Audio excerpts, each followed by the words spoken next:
Police line Ramnavami अपना समिति की ओर से आयोजित आज के इस कार्यक्रम में जितने भी लोग उपस्थित हैं उन सभी को रामनवमी की हार्दिक असंख्य शुभकामनाएं और साथ ही साथ झारखंडी जोहार करते हैं।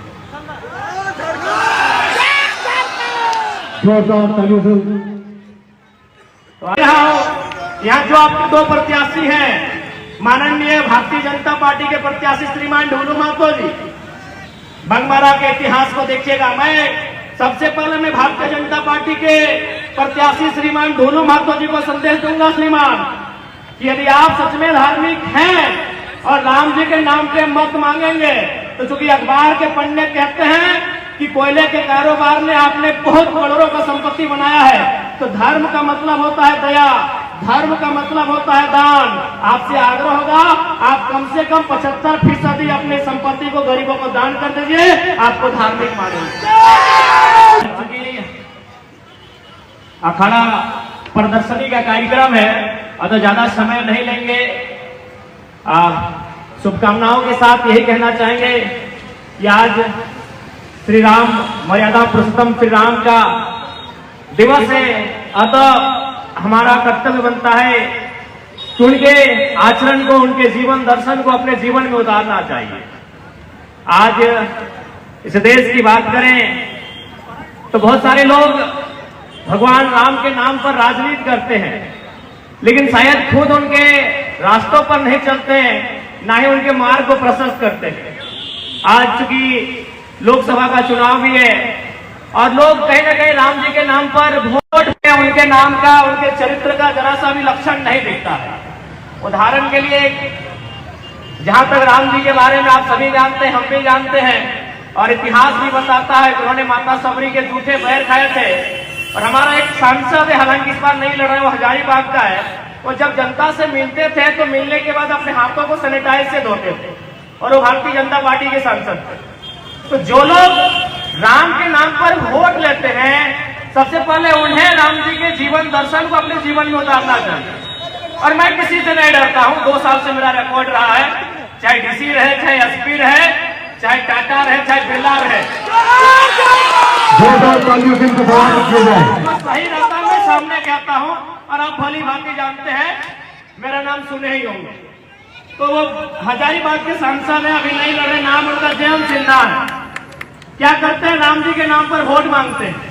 और राम जी के बारे में हम क्या जानते हैं कि उन्होंने सबरी का जूठा पैर खाया था।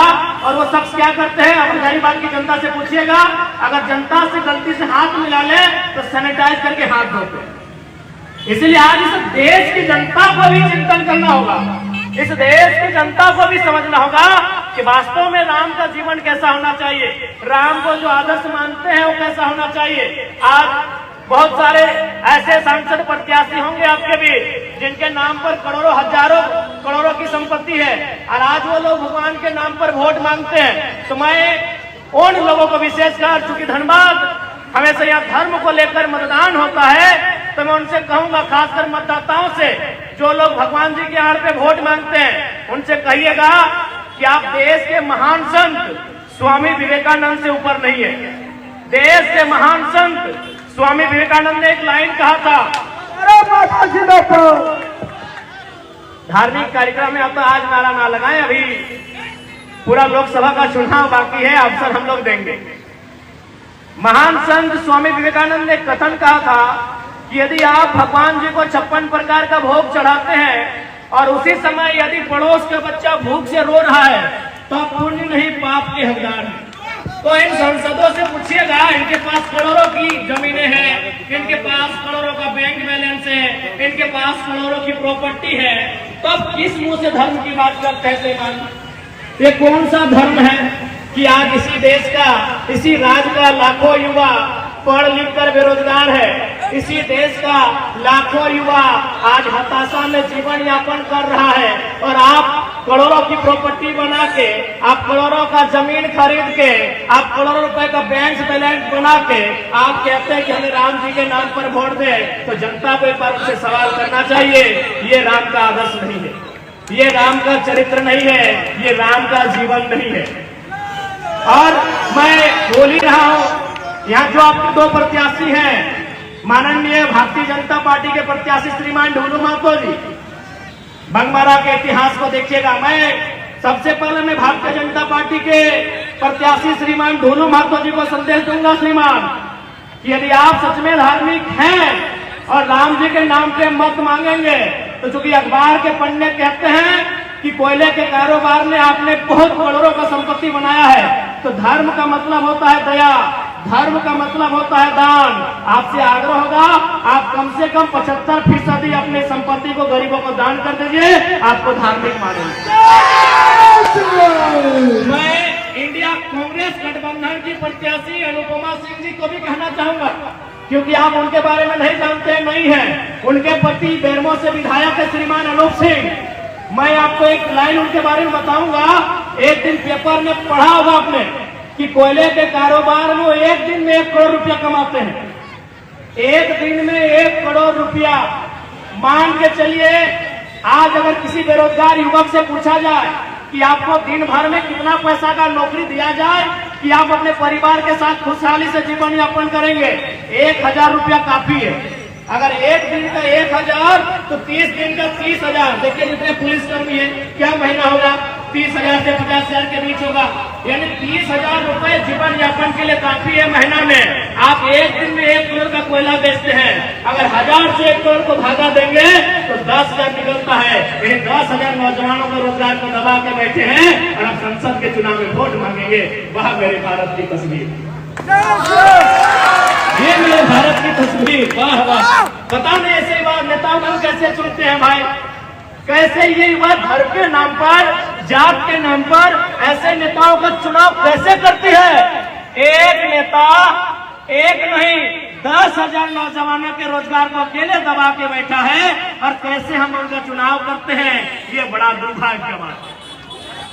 तो इसलिए आज सच में उनको ईश्वर का डर है, तो सबसे पहले हम चाहेंगे आपने जो गलत तरीके से, अवैध तरीके से जो संपत्ति अर्जित किया है, उसे जनता में दान देने का काम करें, आपको धार्मिक माने। साथी ज्यादा विशेष समय नहीं लेंगे, क्योंकि धार्मिक दिवस है आज और हम लोग जाने को मानते हैं। तो अतः पुनः आज रामनवमी की असंख्य शुभकामनाएं और प्रार्थना होगी। हम प्रार्थना करेंगे कि तमाम जो लोग हैं उनका जीवन सुखियों से परिपूर्ण हो, हम इसकी कामना करते हैं, प्रार्थना करते हैं। और साथ ही साथ क्योंकि यहाँ नौजवान है, युवा पीढ़ी है, युवा पीढ़ी को एक संदेश देंगे कि अब युवा केवल नायक ना बने, युवा विधायक बने, युवा सांसद बने, और इसकी तैयारी आपको करनी है। और यकीन मानिए, जिस दिन युवा राजनीति में इंटरेस्ट लेंगे, राज्य के भूगोल को, राजनीतिक भूगोल और इतिहास को बदल देंगे। आप देख लीजिए झारखंड में एक युवा टाइगर जयराम महतो,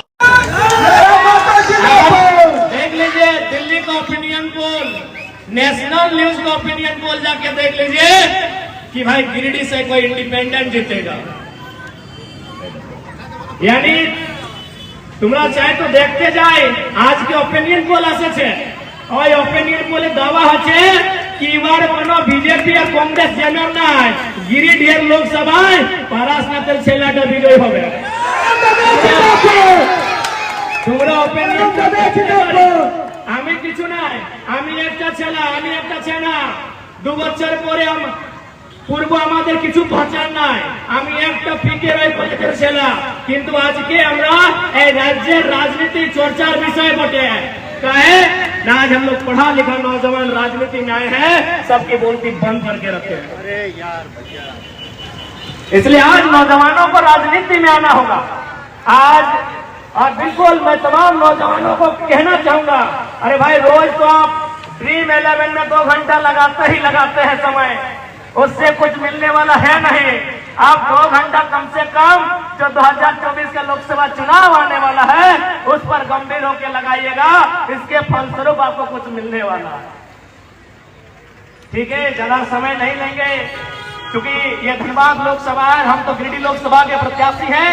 लेकिन हमने पहले कहा है भले लोकसभा मेरा एक होगा, लेकिन जनता हमें जहां बुलाएगी हम वहां जाएंगे और जहां समस्या होगी हम वहां खड़ा होंगे। और साथ ही भले ये धनबाद लोकसभा है, लेकिन हम यहाँ के जितने भी लोग हमारी बात को सुन रहे हैं, हम किसी भी लोकसभा से जीत के जाएंगे, मुद्दा झारखंड का उठाएंगे। इसीलिए अगर गिरिडीह लोकसभा से हम जीत के जाते हैं तो हमारा लोकसभा में पहला प्रश्न होगा कि 27% कोयला अगर झारखंड देता है तो कोल इंडिया का हेडक्वार्टर कलकत्ता अब नहीं चलेगा। कोल इंडिया का हेडक्वार्टर अब कलकत्ता नहीं चलेगा। 27% कोयला झारखंड देता है। इसीलिए यदि भारत देश की राजधानी कलकत्ता से नई दिल्ली हस्तांतरित हो सकती है तो कोल इंडिया का हेडक्वार्टर कलकत्ता से हस्तांतरित करते हुए धनबाद या बोकारो होना चाहिए। इस बात को मजबूती से रखने का काम करें। बाकी पुनः सबाई के जोहार জানাই, সবাইকে আজ রামনবমীর শুভেচ্ছা। আমি সবাইকে শুভেচ্ছা দিচ্ছি। সবাই ভালো করে থাকবে। জয় হিন্দ, জয় ঝাড়খণ্ড, রাম রাম।